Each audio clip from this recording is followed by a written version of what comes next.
হযরতে ইমাম হোসেন রাদিয়াল্লাহু তাআলা আনহু তিনি যদি চাইতেন পানি কি পুরো সমুদ্রের পানি তিনার কদমে এসে হাজির হয়ে যেত। তিনি যদি চাইতেন পুরো সমুদ্র পানি তিনার কদমে এসে হাজির হয়ে যেতেন। 10ই মুহররম আশুরার দিন আল্লাহ তাবারক ওয়া তাআলা কি কি সৃষ্টি করেছিলেন। 10ই মুহররম হযরতে ইমাম হোসেন রাদিয়াল্লাহু তাআলা আনহু তিনি শাহাদাত বরণ করেন।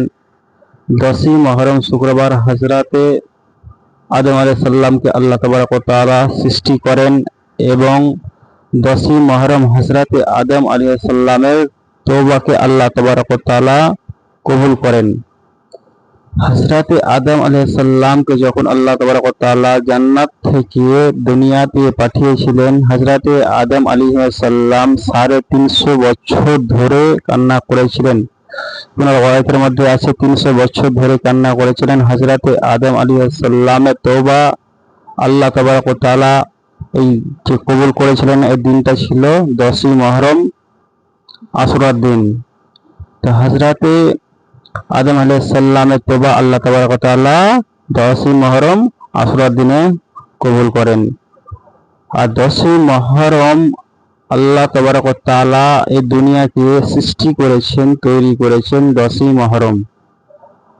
আর হযরতে ইমাম হোসেন রাদিয়াল্লাহু তাআলা আনহু এই 10ই মুহররম শাহাদাত বরণ করেন। কিয়ামত আসবে, কিয়ামতটা যে হবে, কিয়ামতের দিনটা কি হবে, কিয়ামত যেদিন হবে সে দিনটা হবে 10ই মুহররম আশুরার দিন। 10ই মুহররম আশুরার দিন শুক্রবার আল্লাহ তাবারক ওয়া তাআলা এই দুনিয়াকে সৃষ্টি করেন এবং এই দুনিয়াতে আখিরাত করবেন। দুনিয়াকে আল্লাহ তাবারক ওয়া তাআলা শেষ করবেন 10ই মুহররম শুক্রবার। তো হযরতে আদম আলাইহিস সালাম যখন 350 বছর ধরে কান্না করেন, তো হযরতে আদম আলাইহিস সালামে হঠাৎ করে একটি কথা মনে পড়ে যায়। কি কথা মনে পড়ে যায়? হযরতে আদম আলাইহিস সালামকে যখন আল্লাহ তাবারক ওয়া তাআলা তৈরি করেন, সৃষ্টি করেন, তখন হযরতে আদম আলাইহিস সালামকে আল্লাহ তাবারক ওয়া তাআলা সর্বপ্রথম জান্নাতে প্রবেশ করেছিলেন। তো হযরতে আদম আলাইহিস সালাম জান্নাতের মধ্যে দেখেছিলেন লা ইলাহা ইল্লাল্লাহ, তারপরে লেখা ছিল মুহাম্মাদুর রাসূলুল্লাহ, সর্বশেষ জামানার নবী, আখিরি নবী হবেন। তো হযরতে আদম আলাইহিস সালামের একটি কথা মনে পড়ে গেল।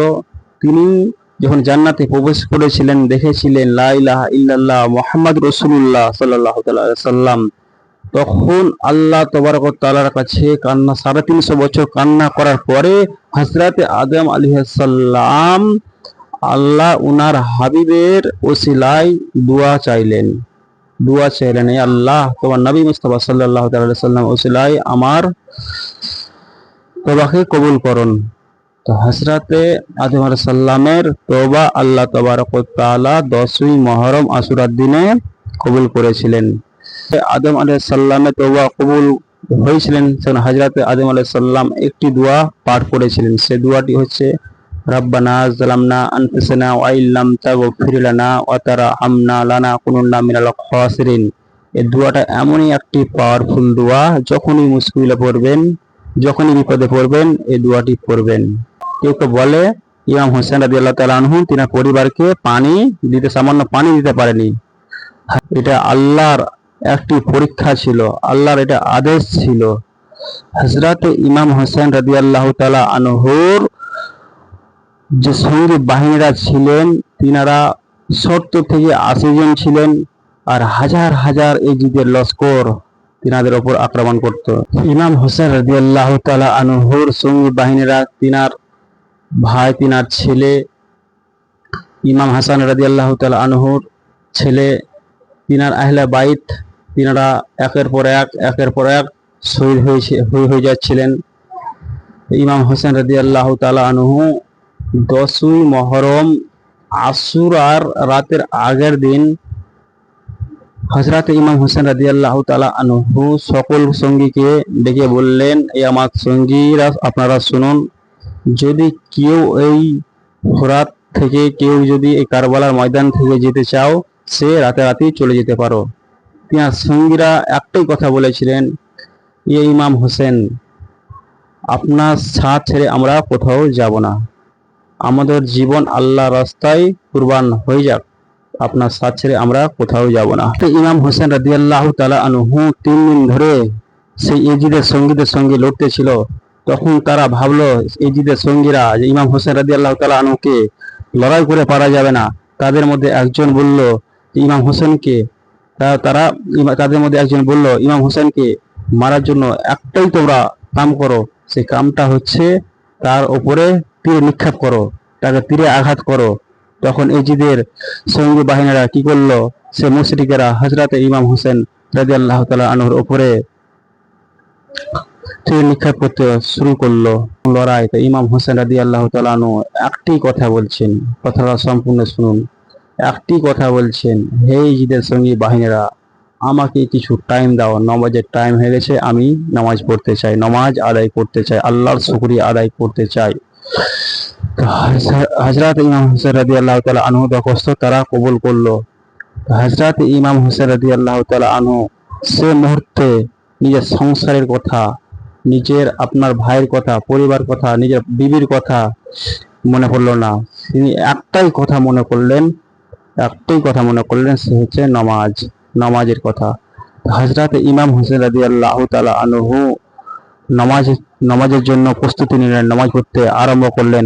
হযরত ইমাম হোসেন রাদিয়াল্লাহু তাআলা আনহু যখন 1 রাকাত নামাজ আদায় করেছেন, 1 রাকাত সম্পূর্ণভাবে আদায় হয়ে গেছে, তারপরে দ্বিতীয় রাকাতের জন্য দাঁড়াচ্ছে, দ্বিতীয় রাকাতে সিজদায় গিয়েছে।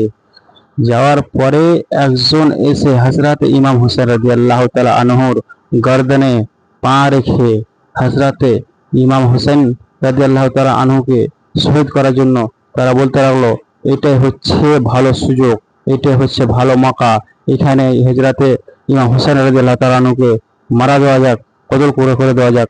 তো তারা কি করলো, সীমার হযরত ইমাম হোসেন রাদিয়াল্লাহু তাআলা আনহুকে সে সিজদাতেই তিনি কি করলেন, মেরে দিলেন।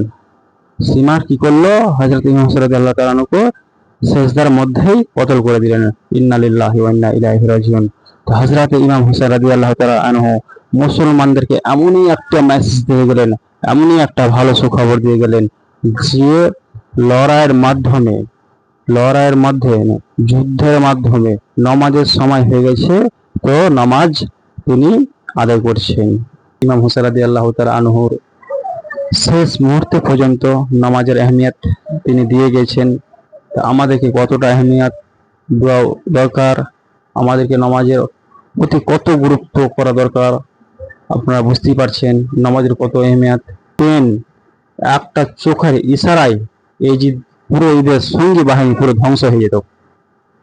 তিনি যদি চাইতেন ঈদের সঙ্গী বাহিনী একটা চোখের পলকেই ধ্বংস হয়ে যেত, কিন্তু সেটা তিনি চাননি। ইসলামের খাতির, ইসলামকে বাঁচাবার জন্য আমাদেরকে কত বড় মেসেজ হযরত ইমাম হোসেন রাদিয়াল্লাহু তাআলা আনহু দিয়ে গেছেন। ভিডিওটি যদি ভালো লাগে চ্যানেলটাকে সাবস্ক্রাইব করবেন, সঙ্গে থাকবেন। হযরত ইমাম হোসেন রাদিয়াল্লাহু